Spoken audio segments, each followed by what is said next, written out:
Nepal jatuh ke demokrasi palsu ala Barat, Indonesia harus waspada. Kenapa sebuah negara kecil bernama Nepal bisa hancur-hancuran, padahal katanya sudah demokratis? Kenapa rakyatnya miskin, pejabatnya korup, dan negaranya mudah diguncang demo? Jawabannya sederhana. Demokrasi impor dari Barat lewat NGO asing hanya melahirkan korupsi dan ketergantungan. Sebelum 2008, Nepal masih monarki. Tapi sejak Perang Maois 1996-2006, Barat mulai masuk lewat NGO, bantuan asing, dan isu HAM. Mereka tekan militer, seolah-olah biang pelanggaran HAM. Puncaknya tahun 2006, ditandatangani Comprehensive Peace Accord. Isinya bukan hanya damai, tapi juga mengunci militer agar tidak berkuasa. Sejak itu, legitimasi militer dilemahkan, pintu intervensi asing terbuka lebar. Setelah monarki tumbang, Nepal berubah jadi republik demokratis. Tapi demokrasi ini bukan membawa kesejahteraan. Justru korupsi makin merajalela. Kenapa?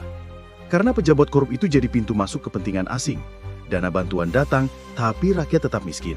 NGO asing sibuk bikin proyek, tapi kesejahteraan nol. Bahkan, tahun 2015, India sampai berani memblokade minyak dan barang vital ke Nepal. Dan saat itu, Nepal mengalami krisis. Bayangin, sebuah negara berdaulat bisa dilumpuhkan hanya dengan embargo dari tetangga. Karena frustrasi dengan tekanan India dan Barat, Nepal mendekat ke Cina. Masuk ke proyek infrastruktur, perdagangan, bahkan jalur darat strategis. Dan inilah yang bikin Barat panas.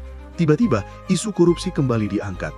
Media sosial dipenuhi provokasi, dan tahun 2025 lahirlah protes anarki. Dikenal sebagai Gen Z protes. Puluhan orang tewas, ratusan luka, darurat nasional diberlakukan. Yang menarik, meski situasi chaos, militer Nepal tidak ambil alih kekuasaan. Apakah karena mereka menghormati demokrasi? Enggak. Jawabannya lebih pahit. Militer memang sudah dikunci sejak 2006. Kalau militer berani kudeta, konsekuensinya jelas. Kecaman global, embargo, sanksi internasional. Artinya, Nepal kehilangan benteng pertahanan terakhir. Militer yang seharusnya jadi penjaga negara dipaksa hanya jadi penonton. Pelajarannya jelas.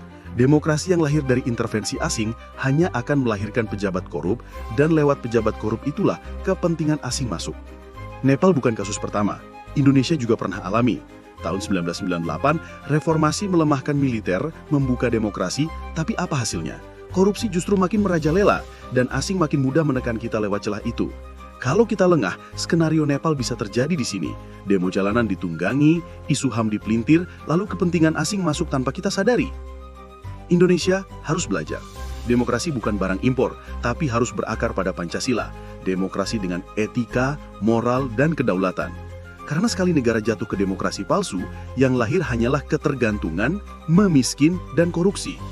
Waspada setiap kali ada narasi demo jalanan yang katanya demi rakyat, tapi ujung-ujungnya justru membuka pintu asing untuk masuk. Pertanyaannya, kalau Nepal bisa dihancurkan lewat demokrasi palsu, siapa yang menjamin Indonesia aman? Follow akun ini biar nggak gampang dibodohi narasi asing. Kita harus melek geopolitik, kalau enggak kita hanya jadi pion di papan catur global.